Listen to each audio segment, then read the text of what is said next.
CERTV Noticias, un tema que ha acaparado la atención de todos los panameños, es esta situación de deflagración que ocurrió en un edificio en la ciudad capital que dejó un saldo de un muerto, por lo menos otro niño que se encuentra en estado grave, al igual que sus padres y otras personas afectadas, pero también el aspecto estructural, porque muchas veces escuchamos eso de que antes las estructuras eran mejores que las de ahora. Eso es la opinión de algunos panameños que no son expertos, pero eso se ha tratado en los últimos años, porque algunas personas dicen incluso que cuando hay sismos, a uno se le recomendaba que se quedara debajo del marco de una puerta, pero eran cuando las puertas antes eran como más seguras. Eso dicen algunas personas. Hoy dicen algunos que la cosa no es así. Por eso estamos buscando especialistas, gente que sepa, como el ingeniero Ramiro Vargas, de la Universidad Tecnológica de Panamá. Muchas gracias por estar con nosotros. Gracias. Siempre la UTP es referente para temas como esto, no solamente por su imparcialidad, sino por el conocimiento que tienen ustedes. Correcto. Oiga, cuando a un edificio le dicen que es inhabitable, ¿qué ocurre? O sea, ¿qué tanto puede afectarse para que SINAPROC, que es el ente regulador en eso, diga no se puede habitar en estos momentos? Sí, bueno, ante todo, muchas gracias, Ángel, por la oportunidad. Gracias también a CERTV por habernos invitado a este programa para hacer un poco de docencia, ¿no? Primeramente, lo que mencionas de aspectos de la seguridad. ¿Cuándo un edificio se puede declarar inhabitable? Pues cuando su estructura se ve comprometida seriamente en su estabilidad, en su capacidad de resistir carga, en su seguridad o en los aspectos relacionados también con la capacidad de deformación. Los edificios también sufren desplazamientos, sufren deformaciones durante los impactos, productos de situaciones de sismos, de viento o como el evento que se dio el viernes en la noche. Ingeniero, tenemos las imágenes. Cuando usted la vio, ¿qué fue lo primero que se preguntaba teniendo ese conocimiento? Bueno, al ver esas imágenes y ver la cantidad de daño que hubo en los elementos no estructurales como las particiones, lo que uno concluye es que allí debe haber ocurrido una fuga masiva de gas acumulada de tal manera que al producirse la explosión, la expansión fue tan fuerte que dañó los elementos no estructurales. Hay que separar lo que son elementos no estructurales de los elementos estructurales. El edificio no colapsa, porque sus columnas todavía tenían capacidad para seguir transmitiendo las cargas verticales, no así los elementos no estructurales, las particiones, las paredes, las ventanas. Esos son elementos divisorios que realmente no tienen mucho aporte a la capacidad del edificio y de hecho no se diseñan para resistir las cargas del edificio, sino como elementos de división, particiones y demás, pero que tienen que tener cierta capacidad porque de fallar también pueden comprometer la vida de las personas, como sucedió en este caso. ¿Cuándo se puede verificar que estas columnas o estructuras que usted dice que sí tienen que ver con la base del edificio, nos puede indicar este lugar se puede o no se puede habitar nuevamente? Ahí lo que se recomienda en estos momentos es realizar una evaluación integral, estructural y patológica de las condiciones en las que se encuentra actualmente la edificación.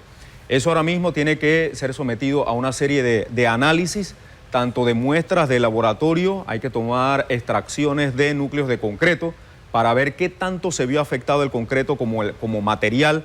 Hay que hacer mediciones en el sitio de las vibraciones del edificio, hay que hacer un modelaje estructural para ver la situación actual, cómo se encuentra el edificio luego de sus afectaciones, si puede ser rehabilitado o si necesita ser demolido y reemplazado. Esos son los posibles escenarios que se pueden dar.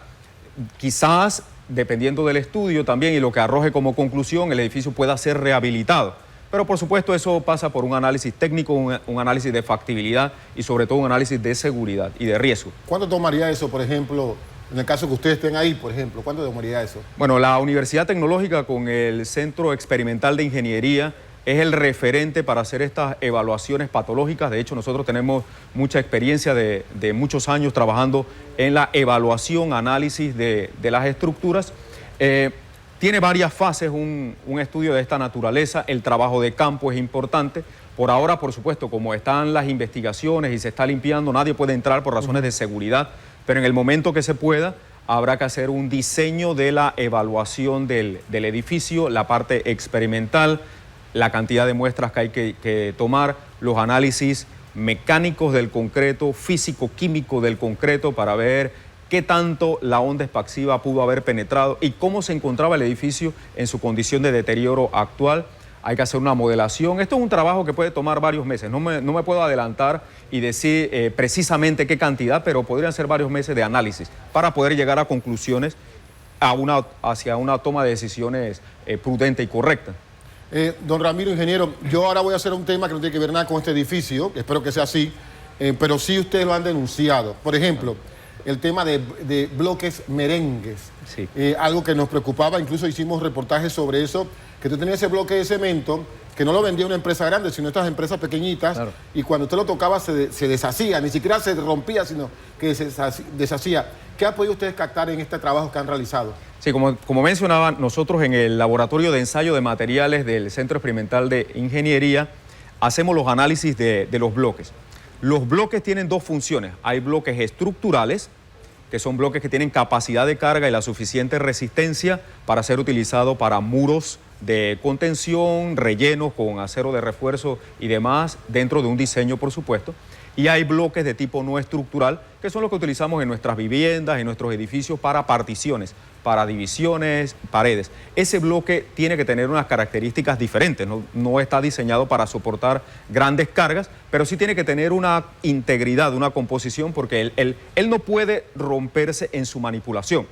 Y ocurre. Y ocurre porque cuando no se dan los controles de calidad, si el bloque no tiene la composición, la dosificación correcta de sus componentes, de arena, de piedra, de cemento, para que él sea manipulable y sea íntegro como tal, por supuesto no va a tener el desempeño y el comportamiento correcto. Eso es control de calidad, Ángel. Cuando se obvian esos parámetros, por supuesto vas a tener un producto defectuoso. Oiga, y por otra parte, hemos visto muchos casos de edificios viejos que Sinapro dice, bueno, hay que, me acuerdo de las rentas, ¿no? Pero veíamos la característica de estas varillas de metal dentro de la estructura de cemento, pero estaban como oxidadas y como que cuartan, la estructura. ¿Esto se repite mucho? Sí, es muy recurrente. Fíjense, predecir la vida útil de una edificación es un trabajo complejo. Por lo general se entiende que un edificio debe tener una vida útil de no menos de 50 años. El reglamento estructural panameño como tal vino a funcionar la primera edición desde 1984. Es decir, que ya tiene 35 años, ha sufrido varias modificaciones. En la actualidad, la más reciente tiene una vigencia desde el 2014. El Comité Consultivo del Reglamento Estructural Panameño de la Junta Técnica de Ingeniería y Arquitectura lo actualiza cada 10 años. Entonces, es muy frecuente ver edificaciones de más de 35 años que no fueron diseñadas con los estándares de hoy en día, que han sufrido un deterioro importante. Panamá es un país que por su proximidad al mar, nosotros tenemos costas en el Atlántico y en el Pacífico, y el contenido de cloruro de sodio, de sal marina, se impregna en las estructuras, penetran. El concreto no es 100% impermeable, tiene su permeabilidad y eso se va difundiendo y va penetrando dentro del concreto hasta que alcanza el acero de refuerzo. Cuando esa salinidad de ese cloruro entra al acero de refuerzo, comienza a corroerlo, en un proceso que comienza a manifestarse como líneas chocolates en el fondo de las losas, en las vigas, en las columnas, y allí ya usted tiene un problema de corrosión. Cuando la barra de acero comienza a corroerse, comienza a aumentar y a expandirse y comienza a expulsar a ese recubrimiento del concreto.